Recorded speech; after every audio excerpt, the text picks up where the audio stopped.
विवाह भाग 29. तिला फारशी काही झोप लागलीच नाही. सकाळी सकाळी बाथरूममध्ये जाण्यासाठी ती बेडवरून उठू लागली, पण आदित्यने तिचा हात इतका घट्ट पकडून ठेवला होता की बिचारीला त्याची झोप मोड होईल म्हणून कितीतरी वेळ ताट कडक राहावे लागले. तिच्या चुडबुडीने शेवटी त्याला जागच आली आणि तिचा हात आपल्या हातात बघून, "सॉरी हां, माझ्यामुळं तुला त्रास झाला ना," असे बोलून तिचा हात सोडला.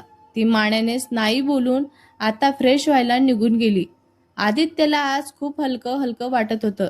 तो आळस देत तिथेच पडून राहिला. आरोही फ्रेश होऊन बाहेर आली. त्याला बघून एक हलकीशी स्माईल दिली आणि आज व्यायामाला सुट्टी आहे का असे बोलत होती. त्यानेही लाड्यात येऊन, "हो, आज माझा मूड नाही आहे, कंटाळा आलेला आहे," असे उत्तर दिले. पण तिने मात्र 8 वाजलेले आहेत, उठा म्हणून त्याच्या अंगावरचे पांघरून खेचले. तिच्यासमोर त्याचे काही चाललेच नाही. गुपचूप उठून आत जाऊन फ्रेश होऊन आला. खोलीत आरोही दिसली नाही म्हणून धावतच खाली आला. तेव्हा ती आणि सरिताताई चहा घेत होत्या. याला धावत आलेलं बघून दोघींनी नजरेने काय झालं म्हणून विचारलं. तेव्हा लाजून काही नाही बोलून परत वर गेला. इकडे आरोही आणि आई हसू लागल्या. तेवढ्यातच वरस सुद्धा त्यांना जॉईन झाला आणि तिघे मिळून त्याच्यावर हसू लागले. आदित्यला ऑफिसला जायची मुळीच इच्छा होत नव्हती, पण कामाचे लोड भरपूर असल्यामुळं नाईलाजाने का होईना त्याला जावेच लागत होते. तो ऑफिससाठी तयार होऊन खोलीत आला. डायनिंग टेबलवर मुद्दाम आरोहीच्या बाजूला जाऊन बसलेला होता. लताताईने सगळ्यांना गरमागरम घावणे आणि चटणी वाढली. काल जेवण कमीच केले होते, त्यामुळे आरोही आणि आदित्य दोघांनीही भरपेट नाश्ता केला. आई आवरून खोलीत गेल्या तर वरस सुद्धा कॉलेजसाठी तयार होऊन निघालाच होता. हॉलमध्ये दोघेच होते. त्याने तिला सगळी औषधे वेळेवर घे आणि आराम कर असं सांगत होता. "मी लवकरच घरी येणार आहे आणि लागलं तर मला कळव तसं," असं सांगत होता. तिनेही गुड गर्ल सारखी मान डोलावली. तिलाही आदित्यने घरीच थांबावं असं तिला वाटत होतं, पण तिने अडवले नाही. आणि "हो, मी क्लासेसमध्ये कळवलेले आहे की तू 8 दिवस येणार नाही आहेस, त्यामुळं पूर्ण दिवस आराम करायचा." आईला आवाज देऊन आरोहीची आणि तुझी काळजी घे असे सांगून ऑफिसला निघून गेला. आरोही दारापर्यंत त्याला सोडवायला आली होती. त्याला जाताना बघून तिचे डोळे पाणवले. ती तशीच मागे फिरली आणि लगेच खोलीत गेली. सरिताताईंना दोघांमधलं फुलत असलेलं नाते बघून खूप छान वाटत होते. त्या लताताईंना जेवणाच्या सूचना देऊन जरा वेळ सोप्यांवर पेपर वाचत बसल्या होत्या. आरोही खोलीत येऊन मोबाईलमधला आदित्यचा फोटो बघत त्याच्या विचारात हरवलेली होती. तिला त्याची खूप आठवण येत होती. आज त्याच्याशी भरभरून बोलावंसं वाटत होतं तिला. तिला अजूनही विश्वास होत नव्हता की आदित्यने खरंच त्यांचं नातं स्वीकारलेलं आहे म्हणून. ती कालच बोलणं आठवून आनंदी होत होती. लताताईने तिला जेवायला आवाज दिला. त्या आवाजाने ती भानावर आली आणि इतका वेळ आदित्यचा फोटो हातात बघून लाजत होती. खाली येऊन सासूबाईंसोबत जेवण आटोपले. त्यांनीही तिला "आता कसं वाटतंय तुला?" असे विचारले. तेव्हा ती म्हणाली, "कालपेक्षा खूप छान वाटतंय. बरी आहे मी आता." ती आता खालीच थांबली होती. सोफ्यावर बसून असतानाच आदित्यचा मेसेज आला तिला. आदित्य म्हणाला, "हाय, जेवलीस का तू?" आरोही म्हणाली, "हो, आणि तुम्ही?" आदित्य म्हणाला, "आज तू डबा दिला नाहीस ना?" आरोही म्हणाली, "अरे हो, विसरलीस मी. सॉरी हां, ते मला ब्लिडिंग सुरू असल्यामुळं मी किचनमध्ये गेलीच नाही. प्लीज उपाशी राहू नका. काहीतरी खाऊन घ्या तुम्ही प्लीज." आदित्य म्हणाला, "अगं हो हो, खाल्लंय मी कॅन्टीनमध्ये. तू किती काळजी करतेस. काळजी करू नकोस. मी गंमत केली तुझी." आरोही म्हणाली, आदित्य म्हणाला, "काय झालं? बरं नाही वाटत आहे का तुला?" आरोही म्हणाली, "बरी आहे मी." आदित्य म्हणाला, "ओके, मी गंमत केली म्हणून रागावली आहेस का तू माझ्यावर?" आरोही म्हणाली, "नाही." आदित्य म्हणाला, "मग?" आरोही म्हणाली, "काही नाही." आदित्यने लगेच तिला कॉल केला. तिनेही पहिल्या रिंगमध्येच उचलला. दोघांचेही हृदय एकमेकांचा आवाज ऐकून धडधडू लागले होते. बराच वेळ त्यांच्या गप्पा चालल्या होत्या. तेवढ्यातच अर्जंट मीटिंग असल्याने आदित्यला नाईलाजाने फोन ठेवावा लागला. आरोहीनेही वाईट वाटून न घेता कॉल ठेवला. तितक्यातच वरचे तो दिल मी रहे है मगर चुपके चुपके हे गाणे कानावर पडले आणि तिने मागे वळून त्याला कधी आलास असा प्रश्न केला. तेव्हा जेव्हा तुम्ही तुमच्या लाडक्या नवऱ्यांशी गुलगुल बोलत होत्या ना, तेव्हाच आलो मी. पण मी काही ऐकलं नाही आहे हा, असे बोलून तिची मस्करी करू लागला. तिने सोप्यांवरची उशी त्याच्या दिशेने फिरकवली, पण त्याने ती कॅच केली आणि तिच्या बाजूला येऊन बोलत बसला. काय मग, एका मुलीची मज्जा आहे बाबा आता. आता तर बाबा आम्ही कधी येतो कधी जातो काही लक्षच नसतं तुमचं. सकाळी नाश्ता दादांच्या आवडींचा, रात्रीचे जेवण पण दादांच्याच आवडींचे. आम्हाला तर कोणी विचारतच नाही. आरोहीने त्याला एक फटका मारला आणि अच्छा, तुझ्या आवडीचे काहीच बनवत नाही तर घरात जा मग तू पण घेऊन ये तुझ्यासाठी बायको, तुझ्या आवडीचं बनवणारी. गंमत करतोय ग वहिनी, असे म्हणून काय मग जास्तच खुश दिसते आज तुम्ही. दादांनी प्रपोज वगैरे केला की काय तुम्हाला? आरोही त्याला नजरेने लाजून. अगदी प्रपोज वगैरे नाही, पण त्यांनी त्यांचं मन मोकळं केलेलं आहे माझ्याजवळ. वरद म्हणाला, ओय होय, जरा तर देखो, इकडे बघा म्हणत तिचा फोटो काढला आणि थांब, आता दादाला पाठवतो म्हणून आत पडाला. ती ओढतच त्याला, नको ना प्लीज, असे म्हणून त्याच्या मागे गेली. त्याने चिडवत खोलीचे दार बंद केले. आणि इकडे आरोही मात्र खरंच वरदने आदित्यला फोटो पाठवला तर ते काय विचार करतील म्हणून टेन्शनमध्ये आली होती. हा वरद पण ना जास्तच आगाऊ झालेला आहे आता. थांब, आता तू ना आले ते आले की त्यांनाच नाव सांगते तुझं, असे स्वतःच बडबडत खोलीमध्ये गेले. रक्तस्रावामुळे आरोहीच्या चेहऱ्यांवर जरा थकवा दिसतच होता, पण आदित्यच्या वागण्यामुळं चेहऱ्यावर तेज सुद्धा दिसत होते. राहून राहून ती स्वतःला आरशात बघत होती. संध्याकाळ झाली म्हणजे आता आदित्य येणार म्हणून थोडी चांगलीच तयारी झाली होती आणि खाली येऊन चहा करायला किचनमध्ये गेली. तितक्यातच सरिताताई आल्या आणि चहाचा भांडे तिने तिच्या हातातून स्वतःच्या हातात घेतले. जा जरा 2 दिवस आराम तरी कर ना, मी करते चहा, जा बस जाऊन सोप्यावर, असे बोलून तिला बाहेर पाठवले. ती हिरस म्हणून बाहेर आली. दिवसभर काही एकही काम नसल्यामुळे ती कंटाळलेलीच होती. त्यामुळे चहा तरी करावा असे ठरवून ती आली, तर सासूबाईंनी तेही करू दिलं नाही तिला. त्यामुळे तिच्याकडे आदित्यची वाट बघण्याशिवाय काहीही पर्याय उरलेला नव्हता. सासूबाईंनी चहा ठेवला आणि देवाजवळ दिवा लावला. वरद सुद्धा बाहेर येऊन बसला होता आणि आरोहीला खोटं खोटं दादाला फोटो पाठवला म्हणून सांगत होता. तिने त्याच्याकडे रागावून डोळे मोठे करून बघितले. तितक्यातच आदित्यच्या गाडीचा आवाज आला. तशी आरोही धावतच दारात गेली. तिला तसे जाताना बघून वरद व आई दोघेही आश्चर्याने बघू लागले. गाडीच्या काचातून आदित्य दिसताच आरोहीच्या गालांवरची खडी खुलली. ती पुन्हा आत येऊन बसली, पण दोघे तिच्याकडे बघत असल्याने आपण काहीतरी विचित्र वागतोय का हे तिला जाणवत होतं आणि तिने दाट ओठ चावले आणि गुपचूप एका जागेवर जाऊन बसली होती. आदित्य आत आला आणि आधी आरोहीला शोधू लागला. सोप्यांवर पाठमोरी बसलेली दिसताच खुश सुद्धा झाला. आई आणि वरद सुद्धा तेथेच होते, त्यामुळे तिच्या समोरच्या खुर्चींवर जाऊन बसला आणि तिच्याकडे एकटक बघू लागला. तिलाही ते कळाले होते. तिने हळूच त्याच्याकडे बघितले. दोघांची नजरानजर झाली आणि दोघांच्याही चेहऱ्यांवर एक गोड हसू आले. वरद आतून चहा घेऊन आला होता. सगळ्यांनी सोबत चहा घेतला. इकडच्या तिकडच्या थोड्या गोष्टी झाल्या आणि फ्रेश व्हायला आदित्य खोलीत जायला निघाला होता. जाताना हळूच खोलीत असे नजरेनेच बोलत होता. तिने डोळे मोठे करून इकडे तिकडे बघितले आणि हळूच होकार दर्शवला. सासूबाई सगळं बघून सुद्धा दुर्लक्ष करत होत्या. आपल्या मुलाचा संसार रुळावर येतोय बघून त्याही गालातल्या गालात हसू लागल्या. आरोही मुद्दामच आई रात्रीच्या जेवणाला काय करायचे आहे, मी काही मदत करू का असे विचारू लागले. तेव्हा आई म्हणाली, काही गरज नाही आहे, मी आणि लताताई बघून घेऊ, तू जाऊन आराम कर, असे बोलत होत्या.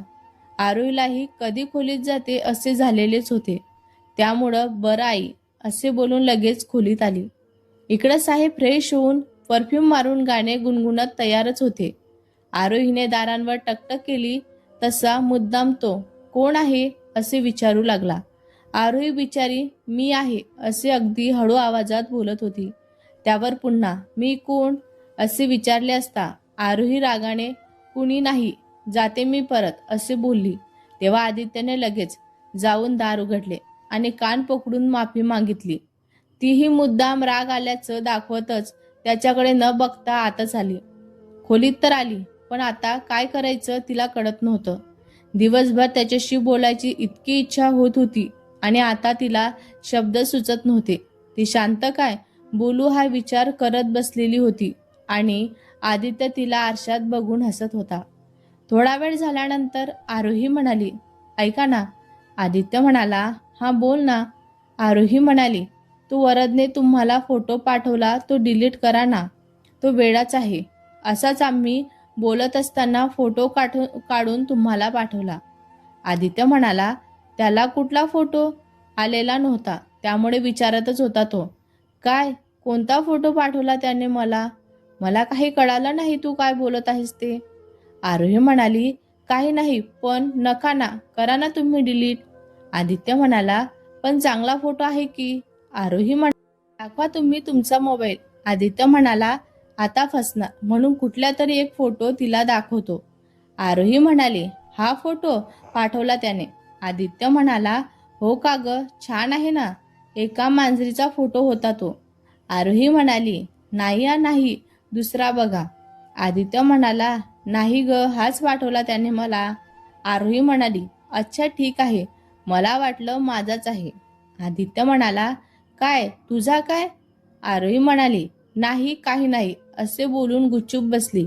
आदित्य म्हणाला, आलो लगेच म्हणून खाली आला आणि वरदला कसला फोटो तू पाठवणार होतास म्हणून त्याला विचारत होता. तेव्हा त्याने दुपारी तुझे नाव घेतल्यानंतर वहिनी खूप लाजली आणि नेमका मी फोटो काढला तो. तेव्हा आदित्यने म्हणाला, मला सुद्धा दाखव असे बोलत होता.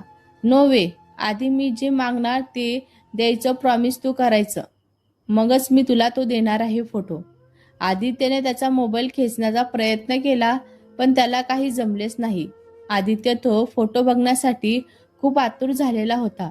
त्यामुळे शेवटी त्याने शर्त मंजूर केली आणि वरदकडून तो फोटो घेतला. आरोहीचा फोटो बघून त्याची तर विकेटच उडाली होती. तो कितीतरी वेळ तो फोटो बघतच तसाच बसला होता. इकडे बराच वेळ झाला आदित्य खोलीत आला नाही म्हणून ती खाली आली, तर हा मोबाईलमध्ये बघण्यात गुंग झालेला होता. हळूच त्याच्या मागे जाऊन बघू लागली तर तिला तिचा लाजतानाचा फोटो दिसला. ते बघून ती अजूनच लाजली आणि गुपचूप निघून जाण्याचा प्रयत्न करत असताना आदित्यने तिचा हात पकडला. त्याच्या त्या कृतीने तिच्या शरीरात रोमांच उभा झाला होता आणि ती खोटं आपला हात सोडवण्याचा प्रयत्न करू लागली होती. आदित्य मुद्दाम तिचा हात घट्ट पकडून तिच्या चेहऱ्यावरचे एक्सप्रेशन बघत होता. आरोही लाजून अगदी लाल गाजर झालेलीच होती. त्याला ती खूप क्यूट वाटत होती. तितक्यातच ती लगेच आई म्हणून ओरडली. तसा आदित्यने झटकन हात सोडला आणि ती आत पळाली. आदित्यने मागे वळून बघितले, तिथे कोणीच नव्हते. त्याला कळालं की आरोहीने आपली मस्करी केली. तो तिच्या मागे गेला. तिथे खरंच आई उभ्या होत्या. आरोहीने त्याला तिथूनच चिडवले. तोही थांब बघतो तुला, खोलीत आलीस की असे म्हणून नजरेने दम दिला. आईने सगळ्यांना जेवायला बोलावले. जेवताना सुद्धा दोघांचे नजरेचे खेळ सुरूच होते. आई आणि वरद ते बघून त्यांना पोट भरायला जेवायची गरज पडते का असे बोलून हसू लागले. त्या दोघांनाही खूप लाजल्यासारखं झाले होते. बिचारे नजर खाली करून जेवू लागले. जेवण आटोपल्यानंतर आता दोघेही खाली न रेंगाळता लगेच वर आले. आदित्यने लगेच तिला माझी मस्करी केलीस ना असे म्हणत दारातच चढवले. ती बिचारी कान पकडून उभी होती. त्याने याचा बदला नक्कीच घेणार आहे म्हणत तिला तात्पुरते माफ केले. दिवा बंद करून बेडवर पडले. बराच वेळ झोपूनच त्यांच्या गप्पा सुरू होत्या. काही वेळाने आरोही स्वतःची पाठ दाबू लागली. गर्भपातामुळे होणाऱ्या रक्तस्रावाने तिची पाठ, कंबर आणि पाय खूप जास्त दुखत होते.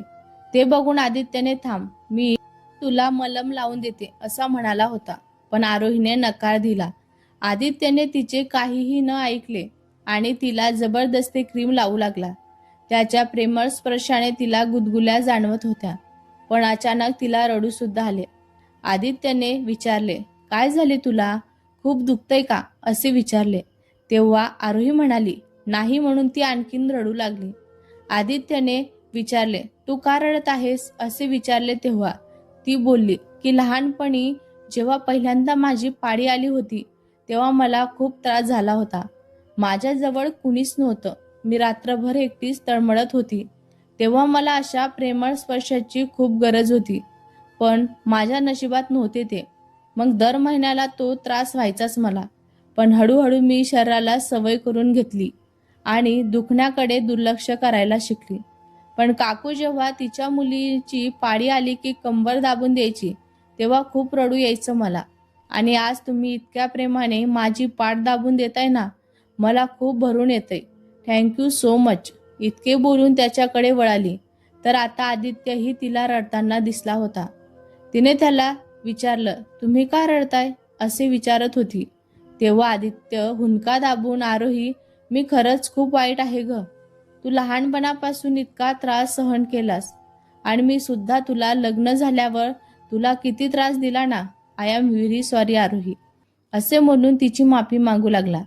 तिने त्याचे हात आपल्या हातात धरले आणि प्लीज असं सॉरी वगैरे बोलू नकोस तू मला.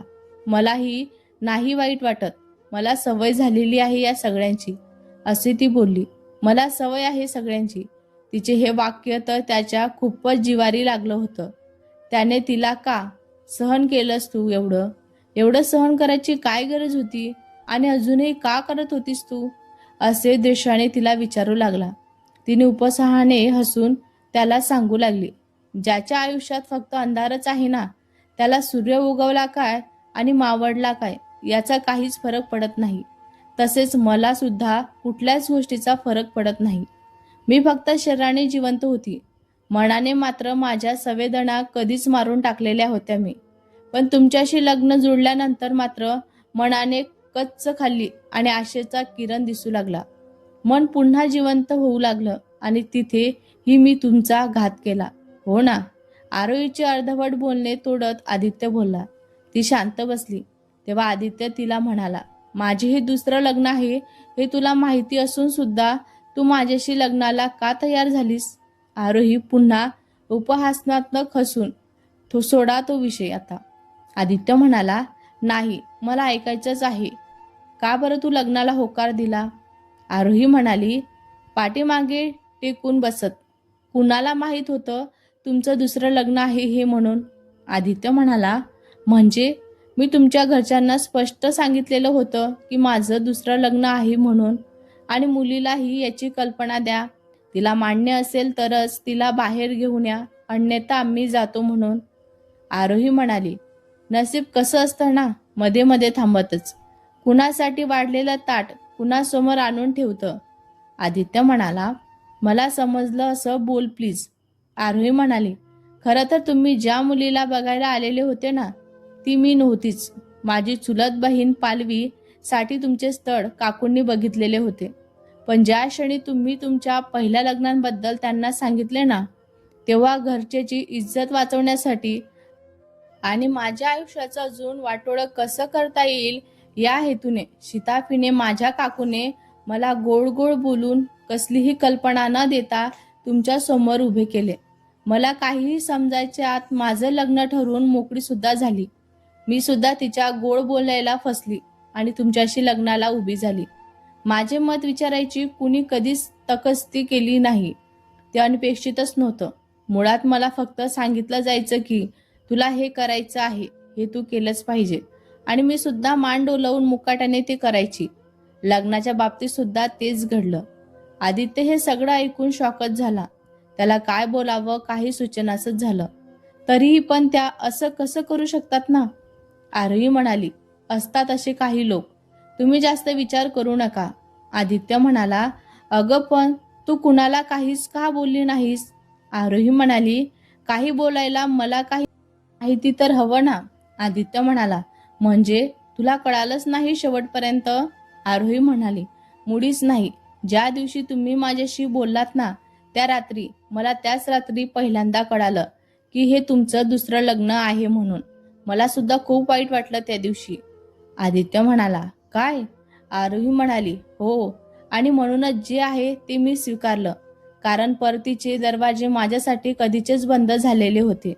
जाऊन जाऊन कुठं जाणार होते मी? त्यापेक्षा तुमची बायको म्हणून नाही, पण या घराची सून म्हणून अभिमानाने राहू शकत होती. त्यामुळे हे काय वाईट आहे का? एखाद्या शोपीस मधल्या माझ्यासारखी इकडं काय आणि तिकडं काय, कुठेही ऍडजस्टमेंट करायचं होतं मला. त्यामुळे मी हे स्वीकारलं. हे असं घडलं सगळं. यात कोण चुकीचं कोण बरोबर हे शोधत बसण्यापेक्षा जे आहे ते स्वीकारलं की जगणं सोपं होतं, नाही का?